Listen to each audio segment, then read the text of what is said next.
I love the pictures on the wall behind you. Yeah, they're talking about the family photos. Hi everybody, I'm Stephanie, Savannah's mom. You gonna say hi? Hi. We're just gonna wait for a couple people to join. Let's read the comments. Rachel says hi. And yeah, I said hi too. Is it with an H at the end? Yes. Savannah's name has an H at the end.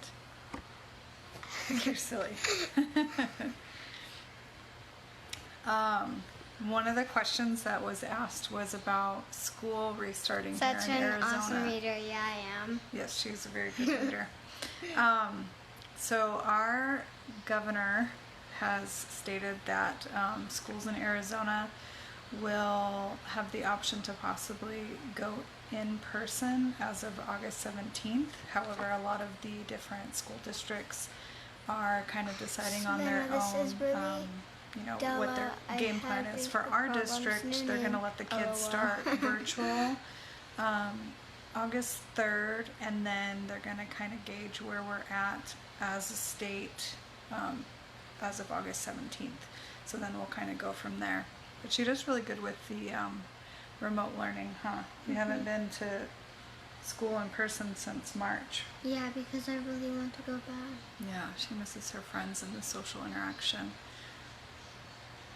Yeah, that's David's grandma. She just sent her a different profile. So yeah, we are just kind of hanging out and doing a lot of swimming this summer.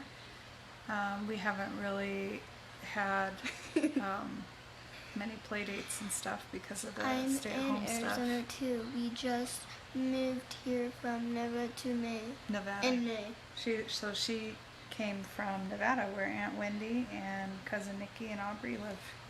Okay. Yeah, we have family in Nevada, Las Vegas, Nevada. Put your foot down.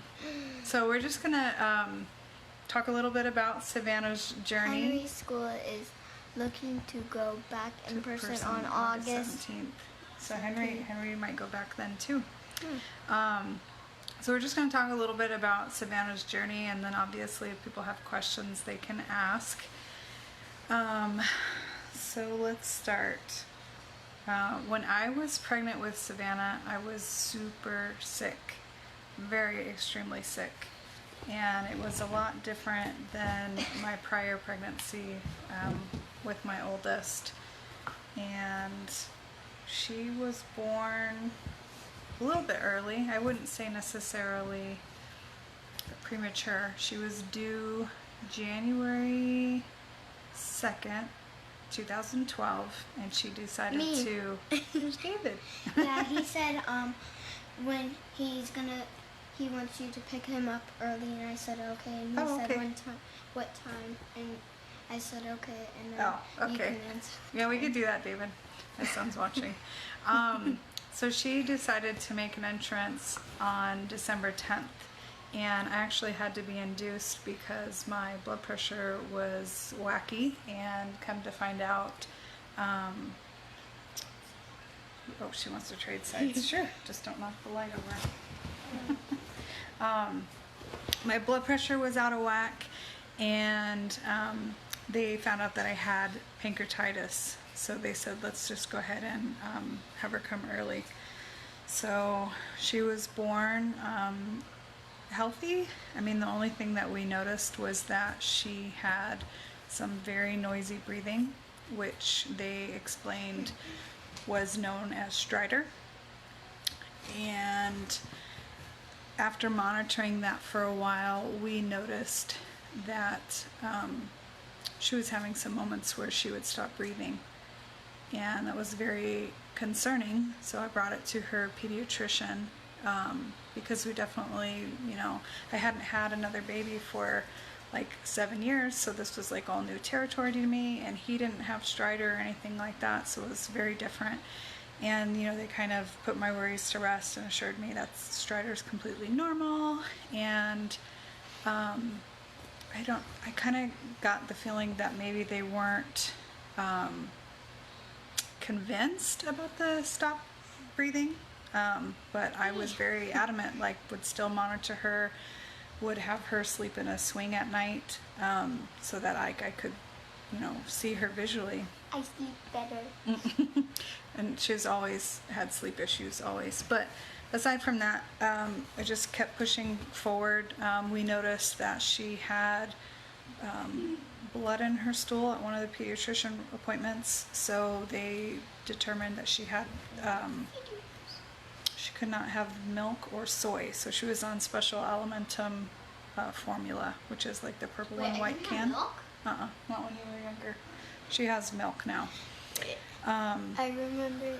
So basically, she was like starting to cough and gag when she would drink bottles, so I was really concerned that maybe she was aspirating.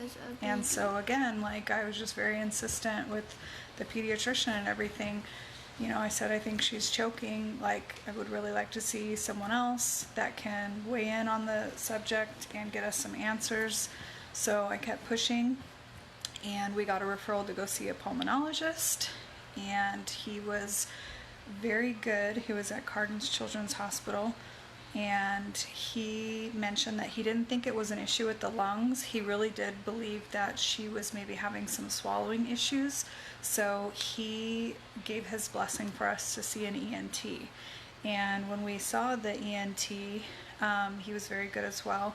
He did a bronchoscope, I hope that's what it's called, to like make sure there was no abnormalities, I think with her lungs, or so, I don't know, sorry, it was so long ago. And then he did the one where they put the camera down the nose and the throat, and he was able to tell that she had laryngomalacia, and that deals with the larynx, and it can cause some problems with swallowing, like dysphagia, which we later found out because after being persistent, she had 3 swallow studies done, and the first 2 actually didn't show any aspiration, which is meaning choking while eating. And it was finally on that 3rd one that it showed she was definitely choking, and that I was right all along.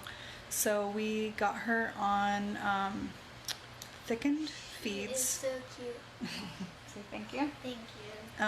So we got her on thickened feeds. I believe it was like honey consistency. We were using something called Simply Thick to help make sure that her bottles were thick enough to where we didn't have to worry about her aspirating. Let's see. And because she had laryngomalacia, it caused a lot of issues with her breathing. Anytime she got like a mild cold, it was never just a mild cold. Like, it always ended up, I'd say 8 out of 10 times we would end up in the hospital so that she can be suctioned and her oxygen be monitored. And there were a couple times that she was admitted. She had RSV, I think at 3 months old, and it was pretty bad, so they admitted her. And then later on she got something called the metapneumovirus, and I think they said at the time that that was a virus that a lot of kids could get and then just kind of kick it at home as far as getting rid of it, but she could not. So they had admitted her and had put her on oxygen, and it was during that time, she was about 10 months old, that they asked me if I had, other concerns other than what was going on with like the breathing and the swallowing. And I said, well, she's not sitting up, and I had other friends that had babies that were sitting up much earlier, and you try really hard not to compare with the other kids, and she's got all this other stuff going on that I figured, maybe it's just her body's way of taking its time because she's dealing with so much stuff already that I didn't really kind of think to explore that. But they decided to bring a neurology in because they did notice that she did have some delays and very, very low muscle tone, which they call hypotonia, come to find out. And she just was very, very floppy. And we started physical therapy at around 8 months old because I did mention my concerns to the pediatrician, And although the pediatrician didn't really think that it could have been anything like neurological related, but we did start physical therapy around 8 months for that. She did have some gastro problems.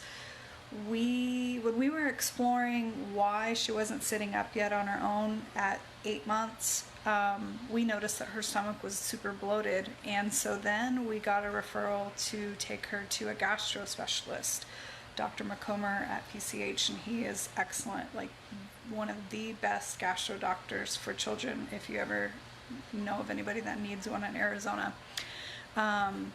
And he helped us figure out that because of that thickener she was ingesting, it was causing some motility issues with backing her up and having her be a lot slower to evacuate her bowels.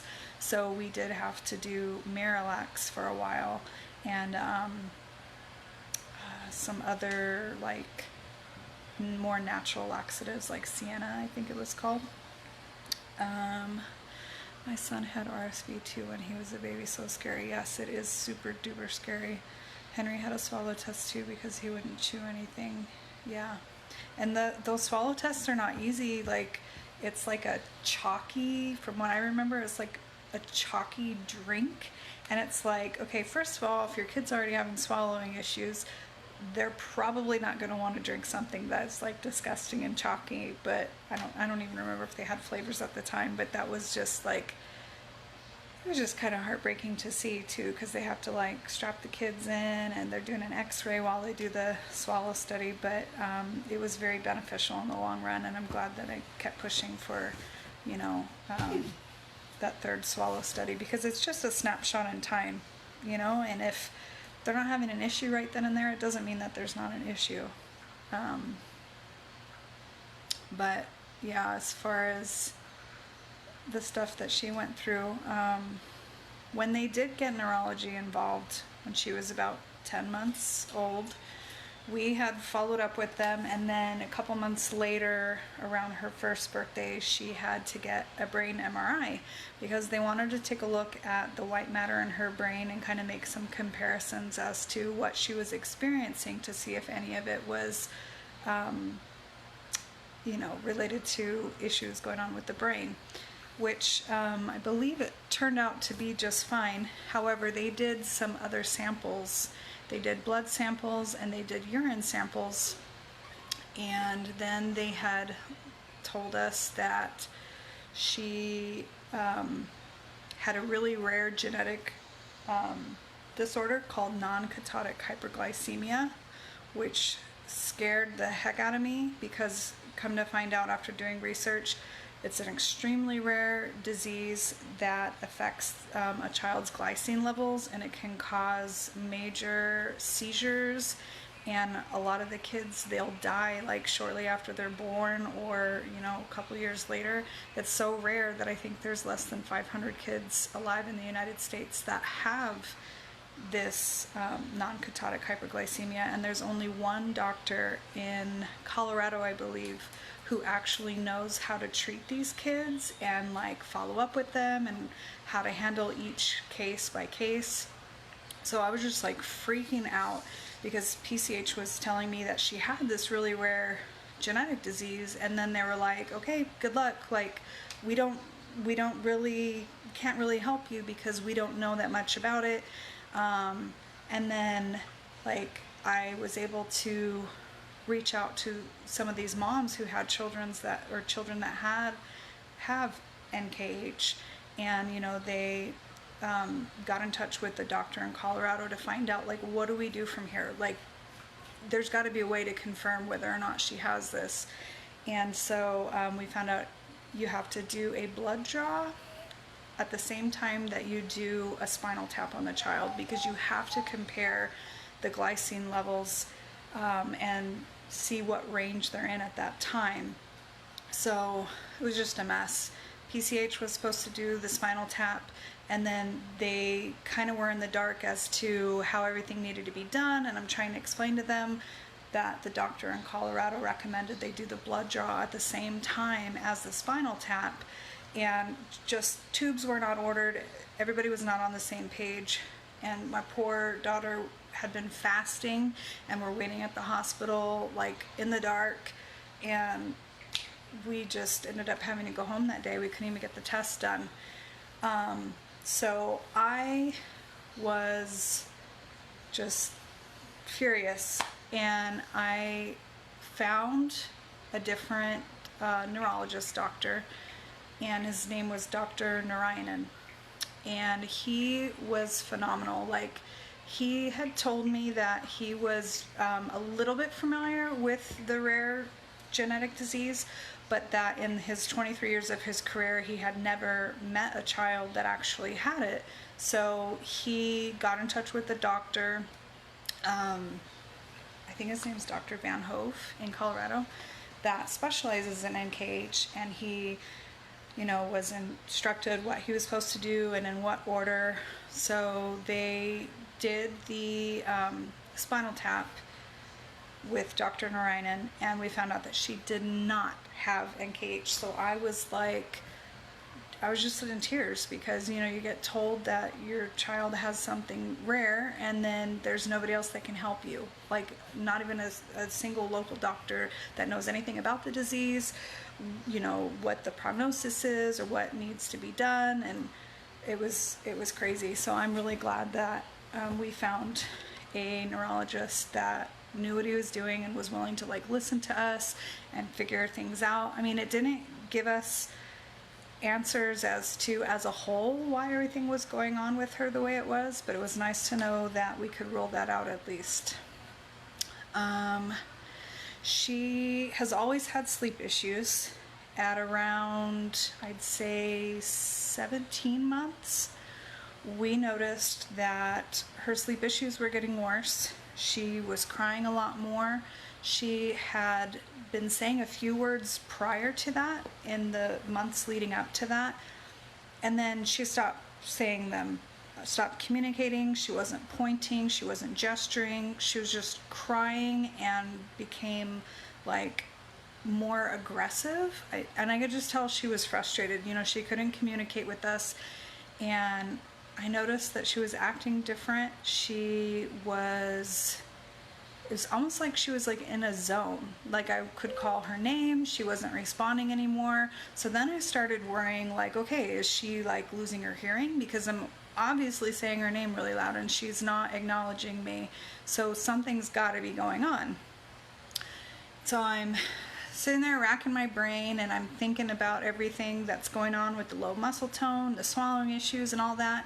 And so then, I start Googling child not responding to name, and then autism pops up. And clearly before this whole journey started, I had no idea what autism was, what to expect, what to look out for, or anything. I mean, other than the main things. And so I was still kind of, I don't want to say in denial. I was still kind of thinking, no, I don't think it's autism, I don't know. And so I had taken a leave of absence from work because I was just sleep deprived. We didn't know how to help her. We couldn't console her. When she'd be crying and banging her head on the floor, we couldn't touch her or try to console her because it would make her more angry. And so I had taken a few weeks leave of absence from work so that we could just try to get everything sorted out, because I didn't know what to do. And basically found a developmental pediatrician to take a look at all of her history, where she was at currently, and they were at the Melmed Center, which is in Arizona, and they started monitoring her at about 19 months. And they were able to tell us then, hey, we believe she's at risk for autism, but because she's so young, we need to really monitor her progress for the months going forward and kind of just see how things play out. So I guess it was at that point that it started to make more sense to me, the things that I had seen with her. And it really let us know, okay, now we need to start thinking about how we can help Savannah and, you know, getting her speech therapy and getting her occupational therapy. Because before I learned about autism, I had no clue that it was something that could be complex, you know, like with sensory issues and communication issues. So it was like a whole new world for me, and I did feel a little overwhelmed, but I did a lot of research and reached out and found a mom's group to help with like questions that I had about getting services lined up and contacting my insurance company to find out what was covered at the time, because I was working then. But yeah, a couple months later, after, I think it was right around her second birthday or maybe shortly after, they let us know that she does have autism. And I think they said sensory issues and lack of coordination. Although I think that part of the lack of coordination was she didn't really have balance. Like her weakest point of her body were her legs. So all that got better over time. You want to come over here to the top? When people that maybe don't know what she went through those couple of years meet her now, they don't know, like, that there was anything she ever had to go through, you know. And she's had some amazing therapists that have worked with her. You can bring that over here if you want. No, I can't. I have to stand. Can you pause it, or can you put it down for a second? Because this isn't going to last forever.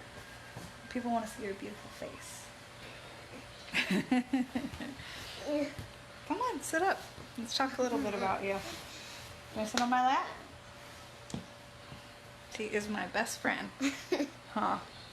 Yeah? You say hi?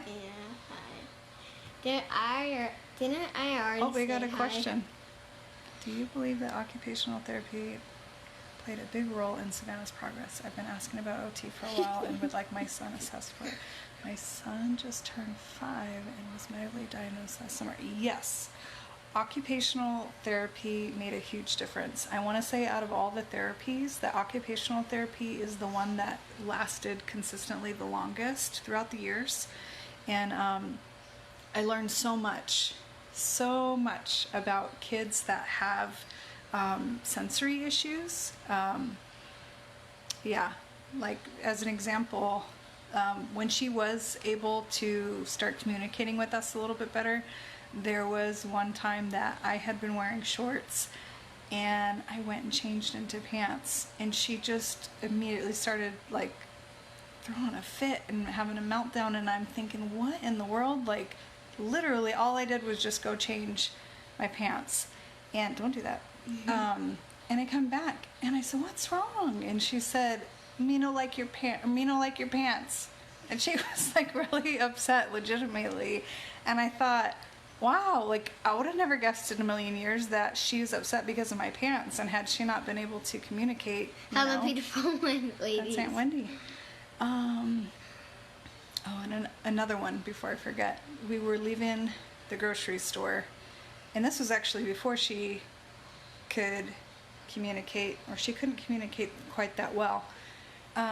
We were leaving the store, and I had a cart full of groceries. I had her with me, and we were going to the car. I was going to load the groceries and put the cart away. And she, as we were leaving the store, and she's in the cart, she's throwing a fit, like screaming, kicking, and I'm like, what is going on? What in the world? Like, people are going to think I'm trying to steal this kid. They're going to wonder if, like, I'm abducting a child. Like, I was so embarrassed, and so, like, my anxiety was through the roof because I didn't understand why she was, like, falling apart on me. And so we hurry up and load the groceries and make a quick getaway, and on the way home, you know, she's still screaming, like, to the point where she's like almost hyperventilating. And I'm like, why is she so angry? I don't get it. And we get home, and I tell my husband what happened, and she's very routine, especially back then. It was like there was very little wiggle room for anything that was like outside of the norm. And my husband back then was more likely to take her out places than I was. My anxiety just couldn't handle it. And what was I going to say? Sorry. It's hard when you do a live and you see the comments, and I've got ADD, so my mind goes, whoop, squirrel. So anyways, we get home. I tell my husband what happened, and he says, well, you know what was different is that when I take her grocery shopping, we only generally usually have like a few things, so I will put the cart back in the store as we're leaving and just carry her to the car. And I'm thinking, well, I definitely didn't do that, and that's got to be like what set her off. And it was like just so crazy because I would not have thought of that, but he had let me know that there were a few instances where, you know, she's reminded him too, like, hey, put the cart back, we don't take it to the car. So you learn as you go. But yes, occupational therapy was huge with her. We found out that she was very much not only a sensory seeker, but she was also sensory, like, avoidant too. So it just depended, like, what it was. She really liked to be swung in a blanket when she was younger, so we had bought her like one of those fold-up swings you hang from the ceiling. I think they called it literally like a taco swing. And then she liked a lot of the tactile play. But yes, definitely push for that if you feel like it would help your son and he has sensory stuff going on, because if you get the right therapist, it can be amazing for the kids. My son has had big sensory issues. Potty training was my biggest challenge. He didn't like tags on his shirts. He also doesn't like to try new foods, and we were working on it. Yes, which is very common. There's a lot of shirts with different designs she still won't wear, and she'll just tell me, like, I don't like the way it feels. And so we try to avoid that. Potty training took a little bit longer than the norm for her, but eventually she got it. And she used to go to daycare, and that helped a lot because it was like every hour on the hour, they'd take the kids uniformly to the restroom to kind of get them in the habit of trying to go, even if they couldn't. So I give them a lot of credit. Was travel ever hard for her? Yes, it was. Like,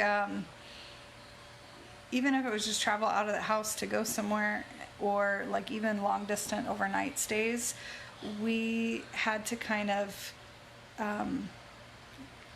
do it in baby steps, because we would try to go have an overnight stay like up north or something, and she would just repeatedly over and over, like a broken record, say, I want to go home, I want to go home, I want to go home, I want to go home.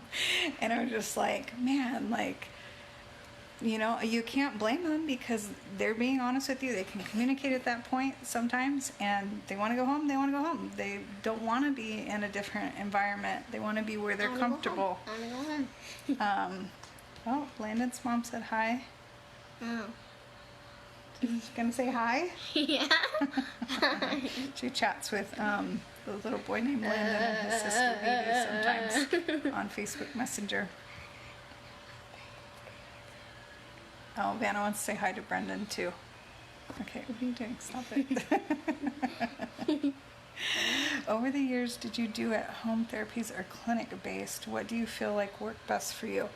So, Savannah, during those years, I was working, and most of our therapies took place at home, and there was maybe just her speech therapy was done clinic-based, and both worked. I mean, either way, I had to miss work, so it didn't matter if it was at home or in another clinic area. I feel like at home worked better for her, though, because it's her environment.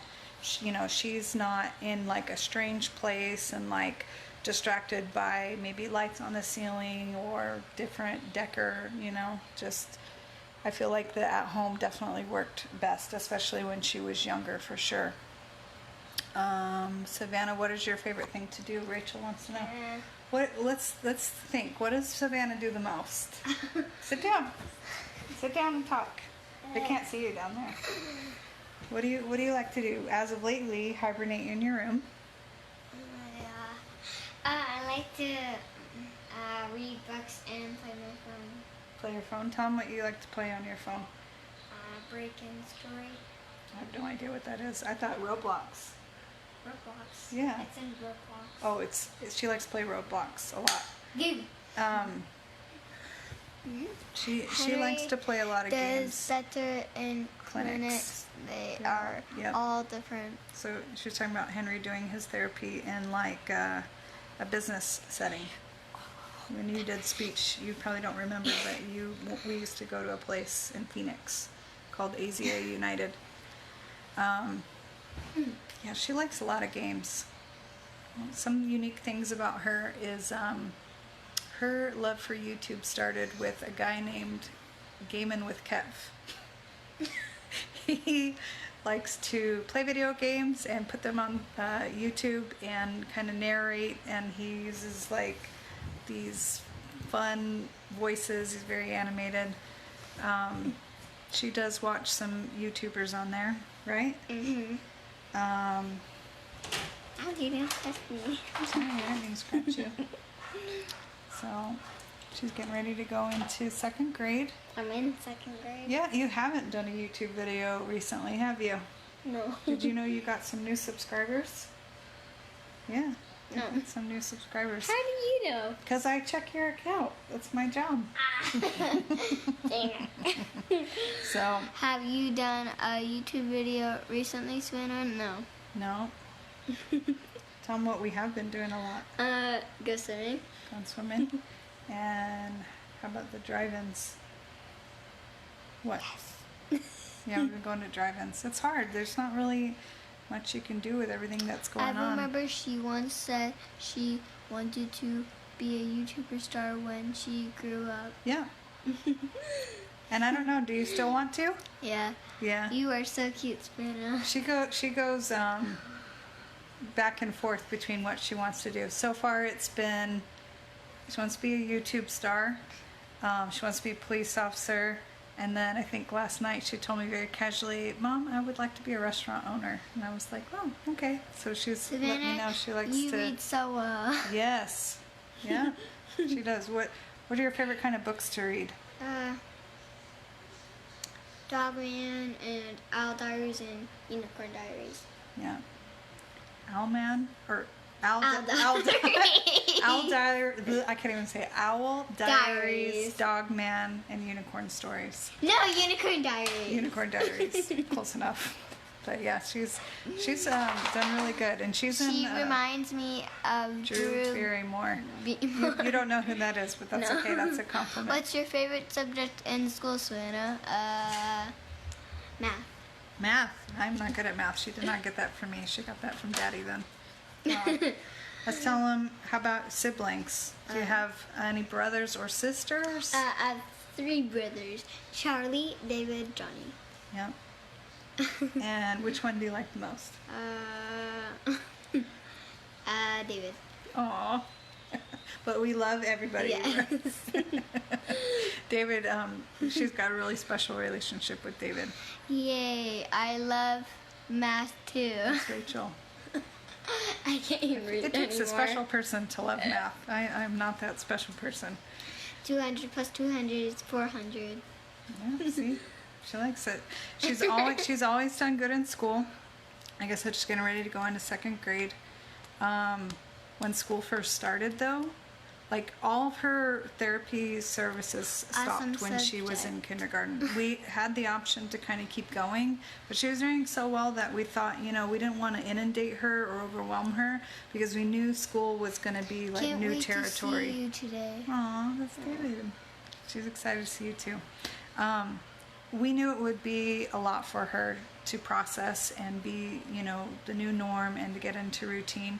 So we didn't want to push it because that's one thing, like with her, when she gets overloaded, overstimulated, overwhelmed, she shuts down, and understandably so, and she's done good. I mean, although when school first started, she cried for months and would just fall apart and like, I don't want to go to school, and would cry and scream and then tell us that we were so unfair, like making her go to school. Why would you do that to me? So it broke our heart. made her daddy cry too, but she survived.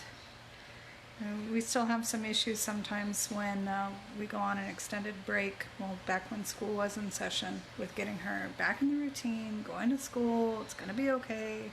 So with school having been out since, did I cut you? My earring?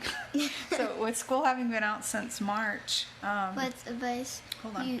With school having been out since March, it's going to be really interesting when she does actually go back in person. All right. What advice would you give parents of newly diagnosed kids? I would say definitely find a local support group. Like, it's going to be so important for you to have other parents that you can talk to and relate to. I think AZA United, if you're local, you'll probably have some organizations that might offer like an Autism 101 type class, just to kind of get your feet wet with like what this journey might be like, because I guarantee you it's not going to be like anything that you could ever imagine, because every kid is so different. But I would say trust your gut. If something doesn't sit right with you, or you feel like maybe there's more going on, or you want a second opinion, or you don't like a therapist and they just don't vibe well with your child, it's okay to speak up. It's okay to request something else. It's okay to push for, a second opinion, or someone else's, your nail, or an answer that makes sense. When she had all that stuff going on, you better believe I had a 3-inch ring binder with all of her results, all of her doctor's notes, hospital admissions, tests, orders, like in pocket protectors, clear sleeves, so that I could have records to show each specialist. At that time, and challenge at that time, my son is supposed to start kindergarten this year, and he has an IEP. He is going in mainstream kinder with resource room support and speech therapy. Just very nervous. I'm not sure if he's ready. You're a good reader. Good job. So do you think you had any challenges in kindergarten? Maybe making friends? Yeah, because she still has some issues with being a little socially awkward. She's gotten better though. So I would say that was probably her biggest issue in kindergarten, was how to approach other kids and be social with them and make friends. We had a really hard time because she didn't understand the concept of it's okay for one of your friends to have other friends. Like, she thought that if you were friends with someone, like it was just you and her for the long haul and nobody else. So that was a learning experience. She was verbal at the time. She didn't have any behavioral challenges at school. We always got very nice notes that she was on track and on target for anything the teacher asked. I think I remember one time I was in kindergarten and I got a color orange. Oh, maybe just once, but every kid's going to have that one bad day. Just one. But, what was I going to say? She would do so well at school that she would come home and kind of like fall apart on us. Like if maybe something triggered her and, she just was already mentally exhausted with school. So we just kind of were very sensitive to that and empathetic, because it was a lot for her, And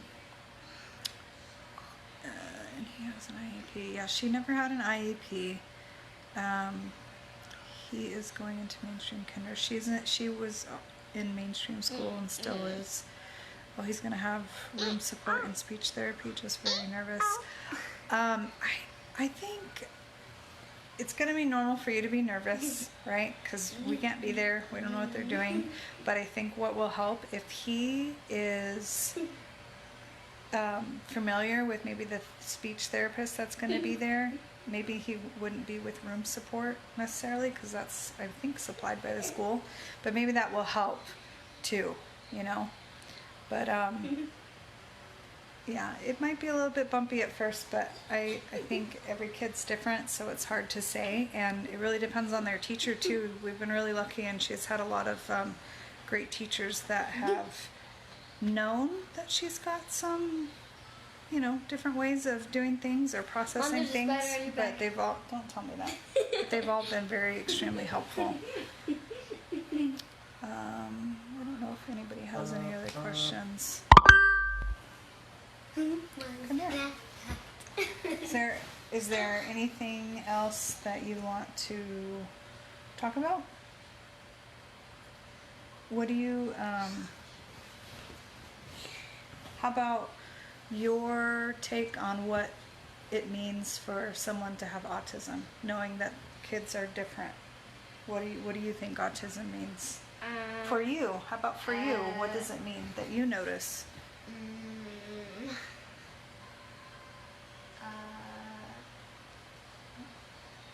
I don't know. You don't know? No. Do you know how long they've been filming this documentary? 5 years. Yeah. And do you know all the kids' names? You said them the other day. Connor, Sebastian, Brendan, Henry. There's more. Sam, Cole, Declan. And Denise. She knows almost all of them. I can say it by myself. Connor, Sebastian, Brendan, Henry, Sam, I forgot. Cole. And Declan. Declan. I think that's all of them. Oh, Caleb too. Remember with the dog? Oh yeah. Sorry, we tried. Let's talk about what your favorite thing to eat is. One of the things that she thought was absolutely Such a great amazing. Personality, Savannah. Yes, 5 years. Caleb. When she had a play date recently with her friend Landon, she thought it was the coolest thing ever that when he eats his lunch, he makes almost the same thing for lunch every day too. And she does too. One time I did fall off. Usually she'll have a ham and cheese sandwich, nothing else on the bread, and it's going to be like Wonder Bread, cut diagonally, and she'll have like salt and vinegar chips or Cheez-Its, maybe on rare occasion like some Pringles. And then what would you take for drink? It had to be Kool-Aid Jammer, but certain kind, right? Yeah. What kind was it? Fruit punch? Yeah. Yeah. Tropical punch. So, as far as her eating goes, she kind of is picky. I'm so happy I was able to catch this live. Thank you. So happy to finally meet you both. Oh, say nice to meet you too. Nice to meet you too. We can't wait to have another play date with you, Vanna. That's Landon's mom. We're so ready and down for any play dates when all this stuff goes away. Like, we miss kids and other parents. And we used to go to the Children's Museum a lot, and we haven't been able to go in forever. We're so sad. But we hope that you guys enjoyed getting to know Savannah better this week. I don't want it to end. She doesn't want it to end. She's funny. So if you want more of Savannah, go to her YouTube channel. It's go to my YouTube channel and subscribe and like. Savannah Cutie Pie, right? Cutie Pie. I'll try to post the link in the comments. But so do we. Yeah. Well, she's talking about they miss being with other kids too. So everybody stay safe, and thanks for joining us for this really long live. And if you have any other questions, very, very, very long. Savannah, you can post anytime. Oh, don't tell her that. She'll blow up the feed. All right. Johnny is at my mom and dad's. He is having a sleepover, probably living his best life. Thank you. All right. Say bye.